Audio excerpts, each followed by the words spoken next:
الحمد للہ وحدہ لا شریک لہ والصلاة والسلام علی من لا نبی بعد اما بعد فاعوذ باللہ من الشیطان الرجیم بسم اللہ الرحمن الرحیم انا اعطیناک الکوثر فصل لربک وانحر ان شانئک هو الابتر اللہم صل علی محمد وعلی آل محمد کما صلیت علی ابراہیم وعلی آل ابراہیم انک حمید مجید اللہم بارک علی محمد وعلی آل محمد کما بارکت علی ابراہیم وعلی آل ابراہیم انک حمید مجید اللہ اکبر لا الہ الا اللہ واللہ اکبر وللہ الحمد۔ اللہ رب العزت نے سورۃ الکوثر میں بطور خاص دو حکم ہمیں ارشاد فرمائے۔ پنکھے چلا دو، پنکھے سب چلا دو۔ اللہ رب العزت نے سورۃ الکوثر میں بطور خاص دو حکم ارشاد فرمائے، فصلی لربک وانحر، اور یہ دو حکم نازل فرمانے سے پہلے اپنے پیغمبر حضرت محمد مصطفیٰ صلی اللہ علیہ وسلم کو ایک بہت بڑی نعمت یاد دلائی، انا اعطیناک الکوثر، کہ اے پیغمبر ہم نے آپ کو کوثر عطا فرمائی ہے۔ یہاں الکوثر کا معنی کیا ہے؟ مفسرین نے الکوثر کے 26 معنی بیان فرمائے ہیں۔ انا اعطیناک الکوثر، الکوثر کا معنی کیا ہے؟ 26 معنی بیان فرمائے ہیں۔ ان میں سے ایک معنی ہے خیر کثیر، کہ ہم نے آپ کو بہت زیادہ خیر عطا فرمائی ہے۔ پہلے اللہ رب العزت نے نعمت کا ذکر فرمایا اور پھر اپنے حبیب سے فرمایا فصلی لربک وانحر، کیا میرے پیغمبر آپ نماز بھی پڑھیں اور آپ قربانی بھی کریں۔ تو فصلی لربک میں نماز کا حکم ہے اور وانحر میں قربانی کا حکم ہے، اور اس کے بعد ارشاد فرمایا ان شانئک هو الابتر، کہ آپ کے دشمن، آپ کے مخالف یہ ختم ہو جائیں گے اور آپ کا تذکرہ ہمیشہ ہمیشہ باقی رہے گا۔ حضور اکرم صلی اللہ علیہ وسلم کے 3 بیٹے تھے، ان میں سب سے بڑے بیٹے قاسم تھے۔ جب حضرت قاسم کا انتقال ہوا تو مشرکین جو آپ کے مخالف تھے اس پر بہت خوش ہوئے، اور انہوں نے حضور اکرم صلی اللہ علیہ وسلم کی مبارک شان میں یہ نازیبا کلمات کہے، ابتر۔ عربی زبان میں ابتر کا معنی ہوتا ہے مقطوع النسل، ایسا شخص جس کی آگے نسل نہ چلے اسے کہتے ہیں یہ ابتر ہے۔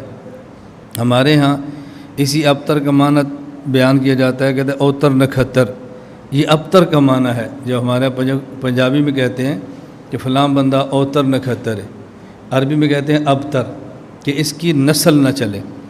تو مشرکین نے حضور اکرم صلی اللہ علیہ وسلم کے بیٹے کی وفات پر یہ لفظ کہے کہ آپ ابتر ہیں، مقطوع النسل ہیں۔ اللہ رب العزت نے فرمایا ان شانئک هو الابتر، میرے پیغمبر ابتر آپ نہیں بلکہ آپ کا مخالف ہے، آپ نہیں آپ کا دشمن ہے، آپ کی نسل چلے گی اور ان کی نسل ختم ہو جائے گی۔ اب دیکھو، ان کی نسل کے ختم ہونے کا معنی یہ نہیں ہے کہ ان کی جسمانی اولاد نہیں چلے گی، اگرچہ جسمانی اولاد چلے گی لیکن وہ ان کی اولاد ہوگی نہیں۔ کلمہ پڑھنے کے بعد حضور اکرم صلی اللہ علیہ وسلم کی روحانی اولاد بن جائے گی۔ ابو جہل حضور اکرم صلی اللہ علیہ وسلم کا اتنا بڑا دشمن اور اتنا بڑا مخالف تھا، کہتے ہیں ابو جہل اس امت کا فرعون ہے، اور فرعون سے بھی زیادہ غرور اور تکبر ابو جہل کے اندر تھا۔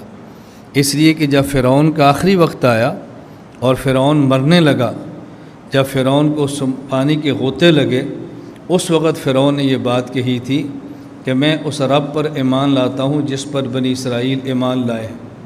اور روایات میں کہ اللہ رب العزت نے جبرائیل امین سے فرمایا، اب جبرائیل امین نے اس کے منہ میں کیچڑ ڈال دیا کہ اب یہ بار بار یہ کلمات نہ کہہ سکے۔ کیوں؟ جب آدمی عذاب دیکھے اور عذاب دیکھ کر کلمہ پڑھے، وہ کلمہ پڑھنا معتبر ہی نہیں ہوتا، اس لیے فرمایا اب اس سے کلمے کا فائدہ نہیں ہے۔ تو ابو جہل نے جب عذاب خداوندی کو دیکھا اور اپنی موت کے بعد کے انجام کو دیکھا تو اس نے کلمہ پڑھا، لیکن ابو جہل فرعون نے کلمہ پڑھا، ابو جہل نے یہ نہیں کیا۔ فرعون نے اپنا انجام دیکھا، اپنی قوم کو تباہ ہوتے دیکھا تو اس نے کلمہ پڑھا، گو اس وقت کا کلمہ معتبر نہیں ہوتا، لیکن ابو جہل نے اس وقت بھی کلمہ نہیں پڑھا۔ ابو جہل اس امت کا سب سے بڑا متکبر شخص تھا، اور اللہ کی شان یہ ہے کہ اللہ رب العزت نے ابو جہل کو اس امت کے سب سے متواضع اور عاجز آدمی کے ہاتھوں قتل کرایا ہے۔ جنگ بدر جب ہوئی، حضور اکرم صلی اللہ علیہ وسلم کے صحابہ اور مشرکین مکہ یہ آمنے سامنے مقابلے میں تھے۔ اب اس کا مقصد جنگ اور لڑائی نہیں تھی۔ حضور اکرم صلی اللہ علیہ وسلم کو مدینہ منورہ میں پتہ چلا کہ مشرکین کا ایک قافلہ وہ شام سے مکہ آ رہا ہے، اور ان کا مقصد یہ ہے کہ ہم تجارت کریں، اپنی معیشت مضبوط کریں اور مسلمانوں کے خلاف جنگ کریں۔ تو حضور اکرم صلی اللہ علیہ وسلم نے صحابہ کرام سے مشورہ کیا کہ ہم مدینہ سے نکلیں اور یہ جو مشرکین کا تجارتی قافلہ ہے اس کو راستے کے اندر روک لیں، اور ان مشرکین کا مال مکہ تک نہ جانے دیں، اسلام کے خلاف استعمال نہ ہو۔ اس بات کی اطلاع مشرکین کو پتہ چل گئی تو انہوں نے اپنے قافلے کا راستہ بدل دیا، تجارتی قافلہ راستہ بدل کے مکہ چلا، اور مکہ مکرمہ سے کچھ لوگ آئے اپنے قافلے کی حفاظت کے لیے، اور یہ بدر کے میدان میں آ کر جمع ہوئے۔ ابو جہل کو مشرکین مکہ اور قریشی سرداروں نے کہا ہمارا مقصد قافلہ تھا، پیسہ تھا، تجارتی سامان تھا، وہ مکہ پہنچ گیا ہے، لڑنے کی ضرورت نہیں ہے۔ ابو جہل نے کہا نہیں، اب ہم لڑے بغیر واپس نہیں جائیں گے، میں محمد صلی اللہ علیہ وسلم اور ان کے ساتھیوں کا خاتمہ کر کے رہوں گا، اور پھر ہم یہاں جشن منائیں گے۔ بہت کچھ اس نے کہا، وہ متکبر بہت تھا، لیکن جب میدان جنگ میں آیا تو دو صحابی معاذ اور معوذ بھائی تھے اور چھوٹے تھے، انہوں نے ابو جہل کو دیکھا گھوڑے پر سوار تھا، تو ان میں سے ایک بھائی اٹھا اور اس نے ابو جہل کے پاؤں پہ تلوار ماری، اس کا پاؤں کٹا اور یہ زمین پہ گر پڑا۔ وہ بچے تھے، مار تو سکتے نہیں تھے، انہوں نے کہا کہ ابو جہل کو ہم نے گرا دیا، کوئی مارے۔ عبداللہ بن مسعود رضی اللہ تعالیٰ عنہ، یہ تاریخ میں لکھا ہے اسد الغابہ میں، معرفت الصحابہ میں اور سیر و اعلام النبلاء میں، کہ یہ چھٹے نمبر کے صحابی ہیں جن نے حضور پاک کا کلمہ پڑھا ہے، اور یہ بکریاں چرایا کرتے تھے عبداللہ بن مسعود مکہ مکرمہ میں۔ ان کے اسلام لانے کا واقعہ بہت عجیب ہے کہ حضور اکرم صلی اللہ علیہ وسلم حضرت ابو بکر صدیق رضی اللہ تعالیٰ عنہ کے ساتھ باہر نکلے، جس طرح آپ دعوت دیتے تشریف لے جاتے۔ عبداللہ بن مسعود کو دیکھا کہ بکریاں چرا رہے تھے، تو آپ نے ان سے فرمایا کہ ہمیں ایک بکری کا کچھ دودھ دو پینے کے لیے۔ تو عبداللہ بن مسعود نے کہا کہ میرے مالک اور آقا نے بکری کا دودھ دینے سے منع کیا ہے، تو میں بغیر اجازت کے آپ کو بکری کا دودھ نہیں دے سکتا۔ رسول اللہ صلی اللہ علیہ وسلم نے فرمایا اچھا کوئی ایسی بکری بتاؤ جو دودھ نہ دیتی ہو، ایسی بکری بتاؤ جو دودھ نہ دیتی ہو۔ تو انہوں نے ایک بکری پیش کی، حضور یہ بکری ہے جس کے اندر یہ دودھ نہیں دیتی۔ تو رسول اللہ صلی اللہ علیہ وسلم نے اس کے بکری کے شیردان، بکری کے تھنوں پہ ہاتھ رکھا، وہ دودھ اتر آیا۔ اللہ کے نبی کا معجزہ تھا، آپ نے خود پیا، ابو بکر صدیق کو پلایا اور عبداللہ بن مسعود کو پلایا۔ عبداللہ بن مسعود نے جب یہ معجزہ دیکھا تو کلمہ پڑھ لیا، اشہد ان لا الہ الا اللہ ان محمد الرسول اللہ۔ پھر اللہ کے نبی نے فرمایا انکا غلام معلم، یہ ایک ایسا بچہ ہے کہ جس کو اللہ علم عطا فرمائے گا۔ تو عبداللہ بن مسعود یہ بکریوں کے چرواہے تھے، بہت عاجز اور متواضع آدمی تھے۔ میں اب لمبا ان کا قصہ بیان نہیں کرتا۔ تو عبداللہ بن مسعود رضی اللہ تعالیٰ عنہ کے اور ابو جہل گرا ہوا تھا، آپ اس کی چھاتی پر چڑھے اور تلوار سے اس کا سر کاٹنے لگے۔ میں صرف بتا رہا ہوں کہ یہ فرعون کیسا تھا۔ وہ فرعون جب دریا میں غرق ہوا تو ڈر گیا، کلمہ پڑھنے لگا، اور جب یہ مرنے لگا تو عبداللہ بن مسعود کو کہتا ہے او اس چرواہے کو میرے سینے سے اتارو، کوئی چودھری لاؤ، چودھری میری گردن کٹے، پتہ لگے بھائی۔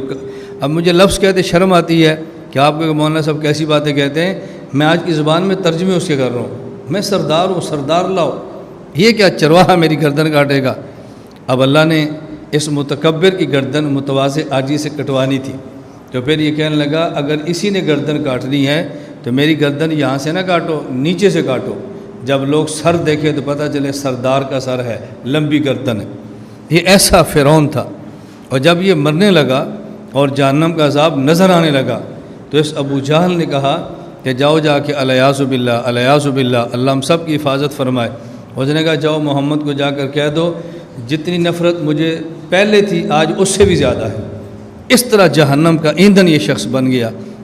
میں عرض یہ کر رہا تھا، اب دیکھو اولاد ان کی چلی ہے، یہ نہیں کہ اولاد نہیں چلی، اولاد ان کی چلی ہے۔ میں ایک سوال کا جواب دے رہا ہوں کہ جب قرآن نے کہا کہ دشمن کی اولاد ختم ہو جائے گی تو اولاد تو ان کی چلی ہے، ختم تو نہیں ہوئی۔ اس کا مطلب یہ تھا اگر آپ کی اولاد ان کی اولاد رہی بھی تو یہ آپ کے مقابلے میں نہیں آئے گی، یہ کلمہ پڑھ کے مسلمان بن کے حضور کی روحانی اولاد بن جائے گی۔ ابو جہل کا بیٹا اکرمہ، اس نے پھر کلمہ پڑھا، صحابی بنا، میدان جنگ کا شاہ سوار بنا، باپ حضور کے مقابلے میں آتا تھا اور بیٹا حضور کی غلامی کر رہا ہے اکرمہ۔ جب رسول اللہ صلی اللہ علیہ وسلم نے مکہ فتح فرمایا تو اکرمہ مکہ چھوڑ کے دوڑ گیا۔ وہاں پر کسی نے اکرمہ سے کہا کہ دوڑنے کا فائدہ نہیں ہے، آؤ اور اللہ کے نبی کی غلامی قبول کر لو۔ اکرمہ نے کہا مجھے بھی محمد معاف کر دیں گے، مجھے بھی معافی مل جائے گی۔ اس کو اپنے باپ کے کرتوت یاد تھے۔ انہوں نے کہا حضور کا دل بہت بڑا ہے، رحمت للعالمین ہے۔ اکرمہ کی پناہ اللہ کے نبی نے ان کو پناہ دی۔ اکرمہ رضی اللہ تعالیٰ نے کلمہ پڑھا اور مسلمان ہو گئے۔ تو اللہ رب العزت نے اپنے حبیب صلی اللہ علیہ وسلم کو فرمایا انا اعطیناک الکوثر، اے پیغمبر ہم نے آپ کو حوض کوثر دیا، ہم نے آپ کو امت دی ہے، ہم نے خیر کثیر دی ہے۔ تو جب ہم نے نعمت دی ہے تو آپ شکر ادا کریں، اور نعمت کا شکر کیا ہے؟ فصلی لربک، نمبر 1 نماز پڑھیں، ونحر، نمبر 2 قربانی کریں۔ اور اگلی بشارت بھی سن لیں، ان شانئک ھو الابتر، آپ کا نام رہے گا اور آپ کے مخالف کا نام و نشان مٹ جائے گا۔ آج کوئی دنیا میں بندہ اپنی اولاد کا نام ابو جہل رکھنے کے لیے تیار نہیں ہے، بلال رکھنے کے لیے تیار ہے، اکرمہ رکھنے کے لیے تیار ہے۔ تو جو لوگ مکہ مکرمہ میں ظلم سہتے تھے اور کفار کے ہاتھوں پٹتے تھے، آج ان کا نام لوگ فخر سے رکھتے ہیں۔ اللہ ہم سب کو یہ بات سمجھنے کی توفیق دے۔ اس سے جو نتیجہ نکلتا ہے نا، بس وہ ذہن میں رکھ لیں، وہ یہ کہ جب اللہ نعمت عطا فرمائے تو نعمت ملنے کا مطلب یہ نہیں کہ آدمی اکڑے، آدمی تکبر کرے، آدمی فخر کرے۔ نعمت ملنے کا تقاضا یہ ہے آدمی شکر کرے، اور شکر صرف زبان سے نہ کرے، اپنے عمل سے شکر کرے۔ عملی شکر کیا ہے؟ نمبر 1 جھک جائے، عاجزی اختیار کرے اور نماز پڑھے۔ نمبر 2 جو اللہ نے مال دیا ہے اس مال کی وجہ سے ظلم نہ کرے، اس مال کی وجہ سے گناہ نہ کرے، اس مال کو خدا کی نافرمانی میں نہ لگائے، بلکہ اس مال کو اللہ کے راستے کے اندر لوٹا دے۔ یہی شکر ہے۔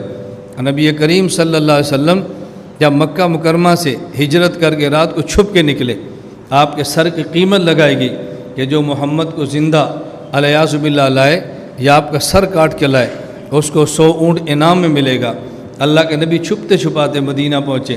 جب اللہ نے طاقت دی اور آپ فاتح بن کے مکہ مکرمہ گئے تو حدیث پاک میں ہے کہ آپ اونٹ پر بیٹھے اور اونٹ کا جو کوہان ہے آپ اتنا جھکے کہ آپ کی پیشانی مبارک کوہان کے ساتھ لگ جاتی۔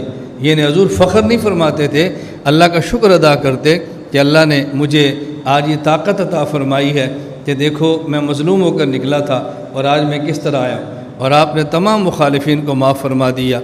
میں یہ بات اس لیے عرض کر رہا ہوں کہ عید کا مقصد صرف عید نہیں ہے۔ ہم مسلمان ہیں، ہم خوشی مناتے ہیں۔ کفار کی عید ہے، وہ بھی خوشی مناتے ہیں، لیکن مسلمان اور کفار کی خوشیوں کے اندر فرق ہے۔ عید کے دن ہم 2-3 کام کریں۔ نمبر 1 اپنے جو بزرگ دنیا سے چلے گئے ہیں، والد، والدہ، بھائی، کوئی بھی دنیا سے گئے، ہم کوشش کریں کہ عید کے دن ان کی قبر پر جائیں اور وہاں جا کر کہیں السلام علیکم یا اہل القبور، انتم لنا سلف و انا انشاء اللہ بکم لاحقون، نسأل اللہ لنا ولکم العافیہ۔ یہ عربی دعا نہیں آتی تو قبر پہ جا کے السلام علیکم یہ کہیں، السلام علیکم کہیں۔ اللہ اپنی قدرت سے سلام کو سنا دیتے ہیں، ہمیں سمجھ نہیں آتی کیسے سناتے ہیں، چونکہ اللہ کے نبی کا ارشاد ہے، ہمیں اس پر عمل کرنا چاہیے۔ نمبر 2 قبرستان پر جائیں تو وہاں ہاتھ اٹھا کے دعا نہ مانگیں، بلکہ قبرستان پر آپ درود شریف پڑھیں، کل شریف پڑھیں، اور جو سورت پڑھ سکتے ہیں پڑھیں، اور وہیں کھڑے ہو کر اس کا اجر اپنے والد، اپنی والدہ یا جو بھی وفات پا چکے ہیں، دادا نانی، ان کو بخش دیں۔ اور ساتھ یہ بھی نیت کریں کہ اے اللہ اس کا اجر صرف ہمارے رشتہ دار کو نہیں بلکہ قبرستان میں اس تمام مردوں کو دے دے۔ نمبر 2، اور جو لوگ زندہ ہیں ان کو معاف کریں، درگزر کریں، اپنے خونی رشتہ داروں سے معافی مانگیں، ایک دوسرے کو معاف کرنا سیکھیں، اور حضور اکرم صلی اللہ علیہ وسلم کی زبان مبارک سے آپ اعلان سنیں۔ آج ہر بندے کی خواہش ہوتی ہے، نمبر 1 اللہ عمر لمبی دے دے، نمبر 2 اللہ دولت خوب دے دے۔ حضور اکرم صلی اللہ علیہ وسلم نے وعدہ فرمایا ہے، اللہ کے نبی کا وعدہ سنیں اور اس پر ہم سب عمل کی کوشش کریں۔ رسول اکرم صلی اللہ علیہ وسلم فرمایا کہ جو شخص یہ چاہے، نمبر ایک اس کے رزق کو بڑھا دیا جائے، اس کے پاس دولت آ جائے، رزق بڑھ جائے، نمبر 2 اور اس کی عمر بڑھ جائے، وہ ایک کام کرے، فل یصل رحمہ، اپنے خونی رشتہ داروں کے ساتھ محبت کرے، تعلقات بنائے، غلطیوں کو دور کرے، اللہ اس کو دولت بھی دے گا اور اللہ اس کو عمر بھی بڑی دے گا۔ بتاؤ یہ کیا مشکل کام ہے؟ میں صرف گزارش کرتا ہوں، ہم عید کے دن، عید کے نماز کے بعد معانقے کرتے ہیں، گلے ملتے ہیں اور رسمیں سمجھ کر ملتے ہیں، رسمیں سمجھ کر نہ ملیں۔ میں ہر عید پر یہ مسئلہ سمجھاتا ہوں، عید کے بعد یا نمازوں کے بعد یا جمعے کے بعد مصافحہ یا معانقہ یہ سنت نہیں ہے، یہ ہمارا ایک رواج ہے۔ اور ہم عید کے بعد کیوں ملتے ہیں؟ میں سرگودا رہتا ہوں، میرے رشتہ دار لاہور رہتے ہیں، میں سرگودا رہتا ہوں، میرا رشتہ دار گجرات رہتا ہے، ہر ایک کا یہی معاملہ ہے، وہ عید کے موقع پر اکٹھے ہوتے ہیں۔ اب عید سے پہلے تو ہم ملے نہیں ہیں، عید کے بعد ملے ہیں تو ہم نے مصافحہ کر لیا، ہم نے سلام کر لیا۔ عام بندہ سمجھتا ہے یہ عید کا مصافحہ ہے، یہ عید ملن کوئی شریعت میں نہیں ہے، یہ مصافحہ اور معانقہ اپنے دوستوں رشتہ داروں کو ملنے کی وجہ سے ہے۔ تو جب یہ کام کرنا ہی ہے، اپنے دل کو صاف کریں، ایک دوسرے سے محبت کریں، اور چھوٹی بڑی دل میں چیزیں تو اس کو ختم کریں۔ اور اگر کسی کے پاس پیسہ دیکھیں، اگر کسی کا بڑا مکان دیکھیں، اگر یہ چیزیں دیکھیں تو اس کا علاج، اس کے لیے دعا کرو، یا اللہ اس کو اور دے دے، اللہ اس کو اور دے دے۔ جب اور کی دعا کریں گے تو ہمارا تو ختم ہونا نہیں۔ حدیث پاک میں ہے، جب ایک مسلمان دوسرے مسلمان کے لیے دعا کرتا ہے، اللہ ایک فرشتہ متعین فرماتے ہیں، اور فرشتہ کہتا ہے والا کا مثلک، والا کا مثلک، والا کا مثلک۔ ہم دعا کسی کے لیے کرتے ہیں، فرشتہ ہمارے لیے دعا کرتا ہے۔ ہم کسی کے پاس دیکھا اچھا مکان ہے، یا اللہ اس کو اور دے دے، فرشتہ کہتے ہیں یا اللہ اس کو بھی دے۔ کسی کے پاس آپ نے پیسہ دیکھا، اللہ اس کو اور دے دے، فرشتہ کہتے ہیں یا اللہ اس کو بھی دے۔ ہم نے دیکھا بھی اپنا رشتہ دار ہے، کسی بڑے عہدے پر ہے، دعا کرو اللہ اس کو اور بڑھا دے، فرشتہ کہتے ہیں یا اللہ اس کو بھی دے۔ تو بتاؤ کسی کے ساتھ دعا کرنے سے ہمارا ختم نہیں ہونا بلکہ ہمیں اور مل جانا ہے۔ اس لیے میں گزارش کر رہا ہوں کہ رشتہ داری کا خیال فرمائیں۔ عید کے بعد ہمارے یہاں جو قربانی ہوتی ہے، قربانی میں یہ بات ذہن نشین فرما لیں کہ یہ جو ہم قربانی کے گوشت کے 3 حصے کرتے ہیں، نہیں کم ہوتی، ختم ہونا نا۔ عید کے دن یہ جو ہم قربانی کے 3 حصے کرتے ہیں نا، ان حصے کا معنی یہ نہ فرض ہے، نہ واجب ہے، نہ ضروری ہے۔ ایک حصہ خود کھائیں، ایک رشتہ داروں کو دیں، ایک غریبوں کو دیں۔ یہ مستحب اور بہتر ہے کہ یوں کریں۔ اگر کوئی بندہ یوں نہ کرے اس کے اوپر کوئی گناہ نہیں ہے، یہ مسئلہ ذہن نشین فرما لیں۔ ہاں رشتہ دار کو بھی دینا چاہیے، غریب کو بھی دینا چاہیے، لیکن جب رشتہ دار کیا پہلے سے قربانیاں موجود ہیں تو پھر ضرورت نہیں ہے، پھر کسی غریب کو دے دیں۔ قربانی کا گوشت آپ محفوظ رکھنا چاہیں، اس پر بھی کوئی گناہ نہیں ہے۔ قربانی کی کھال کسی رشتہ دار کو ہدیہ دینا چاہیں، اس پر بھی کوئی گناہ نہیں ہے۔ تو یہ چیزیں جرم میں شامل نہیں ہوتی، ہم اس کا بھرپور اہتمام کریں۔ ہاں البتہ رشتہ داروں میں سے کوئی غریب ہو، اس کا عید کے موقع پر بھرپور خیال کرنا چاہیے۔ ہم جماعت کی نماز کھڑی کرتے ہیں، اور اس سے پہلے میں آخر میں ہمارا بھی حق بنتا ہے اور ہم سب کے ذمے ہے کہ ہم پاکستان کے ساتھ اپنی محبت کا اظہار کریں، اور پاکستان کی حفاظت یوں کریں جیسے اپنے ایمان کی حفاظت کرتے ہیں۔ اور میں بارہا یہ بات کہتا ہوں، اللہ کی قسم آپ کو اندازہ نہیں ہے پاکستان دنیا میں کتنی بڑی مسلمان کے لیے جنت ہے۔ جتنی آزادی، جتنی خوشیاں، جتنی راحتیں ہمیں ملک پاکستان دیتا ہے، دنیا کا کوئی ملک نہیں دیتا۔ ہمارے وہ لوگ جو پاکستان سے باہر بزنس کرتے ہیں یا ملازمت کرتے ہیں، آپ ان سے جا کر پوچھ لو، کروڑوں روپیہ بھی جیب کے اندر ہوگا نا، وہ ہر وقت خود کو پردیسی سمجھتے ہیں کہ پتہ نہیں ہمارے ساتھ یہ ملک آئندہ کیا فیصلہ کرے گا، اور اپنے ملک میں ہمیں یہ کوئی ٹینشن نہیں ہے۔ اللہ نے آزادی بھی دی ہے، اللہ نے دین بھی دیا ہے، اللہ نے راحت بھی دی ہے، اور جو نعمتیں خدا نے پاکستان میں رکھی ہے دنیا میں کہیں نہیں ملتی۔ دنیا میں دنیا بھر میں گھومتا ہوں، اور میں یہاں کر اپنے طلباء سے بات کہتا ہوں، آپ کی خدمت میں کہتا ہوں، اتنا اچھا کھانا، اتنی اچھی خوراک دنیا کسی ملک میں نہیں ملتی جو پاکستان کے اندر ہے۔ جتنا اچھا فروٹ آپ کھاتے ہیں دنیا میں نہیں ملتا، جتنی اچھی سبزی آپ کو ملتی ہے دنیا میں نہیں ملتی، جتنا فریش گوشت آپ کھاتے ہیں ایسے دنیا میں کہیں نہیں ملتا۔ یہ تو ظاہری نعمتیں ہیں، اللہ پاک نے بہت کرم کیا ہے جو اپنے ملک پاکستان کی حفاظت فرمائے۔ ابھی جو ہمارے ہاں یہ ملکی حالات اور بین الاقوامی سطح میں کشمکش شروع ہے، ہم آج عزم بھی کرتے ہیں اور فیصلہ بھی کرتے ہیں کہ ہم کڑے وقت میں اپنی پاکستان کی فوج کے ساتھ کھڑے ہیں، ہم اپنی فوج کے ساتھ ہیں، اور ہم قطعاً اس میں رد و بدل کرنے کے لیے تیار نہیں۔ میں اس لیے آپ سے گزارش کرتا ہوں کہ ہم صرف اپنے ساتھ نہیں، اللہ کے ساتھ یہ وعدہ کریں کہ ہمارے ملک کو اللہ محفوظ رکھے، لیکن خدا نخواستہ اگر ہمارے ملک کے ساتھ کوئی مسئلہ کھڑا ہوتا ہے، ہم اپنی فوج کے ساتھ کھڑے ہو کے اپنے ملک کا دفاع کریں گے انشاءاللہ۔ کریں گے نا بھی انشاءاللہ؟ ہاتھ اٹھا کے وعدہ کرو، کریں گے انشاءاللہ۔ اس میں کمی بیشی نہیں کرنی۔ یہ چھوٹی چھوٹی باتیں میں سمجھتا ہوں کہ بندے کو تعجب ہوتا ہے، بھیا گل کرن دی کیڑی لوڑ ہے، یہ بات کیوں کی ہے، ایسی باتیں کیوں کرتے ہیں، لیکن میں آپ کی خدمت میں عرض کرتا ہوں اپنے ملک کو مسجد کی طرح بچاؤ۔ جس طرح مسجد کا تحفظ ضروری ہے اس طرح اپنے ملک کا تحفظ ضروری ہے۔ ہمارے ہاں یہ 14 اگست اور 13 اگست اور یہ اگست میں بہت ساری ریلیاں بھی نکلتی ہیں، سیمینار بھی ہوتے ہیں۔ میں اس موقع پر بھی کہتا ہوں بھئی جماعتوں کے پرچم چھوڑو، اپنے ملک کا پرچم لہراؤ۔ ہمارا ملک ہے تو ہماری جماعت بھی ہے، ملک نہیں ہے تو جماعت بھی نہیں ہے، ملک ہے تو ہماری خوشیاں ہیں، ملک نہیں ہے تو خوشیاں بھی نہیں ہیں۔ تو ہم دعا بھی کریں گے عید کے انشاءاللہ اللہ تعالی ہمارے ملک کی حفاظت فرمائے، اللہ تعالی حفاظت فرمائے۔ یہ چھوٹی موٹی سیاستدانوں کی کمیاں اور کوتاہیاں دیکھ کے اپنے ملک سے بدظن نہ ہوا کرو۔ کوئی سیاستدان کی کوتاہی دیکھتا ہے ملک کے خلاف بولتا ہے، کسی فوجی جرنیل کی کوتاہی دیکھتا ہے تو ملک کے خلاف بولتا ہے۔ ہم دعا کرتے ہیں اللہ ہمارے افسران کو، اللہ ہمارے سربراہان کو ہدایت عطا فرمائے، صحیح فیصلوں کی توفیق عطا فرمائے، لیکن ان کے کسی غلط فیصلے کی وجہ سے ہم اپنے ملک کے خلاف ذہن سازی نہیں کر سکتے۔ اللہ ہم سب کو پاکستان اور اسلام کی حفاظت کی توفیق عطا فرمائے۔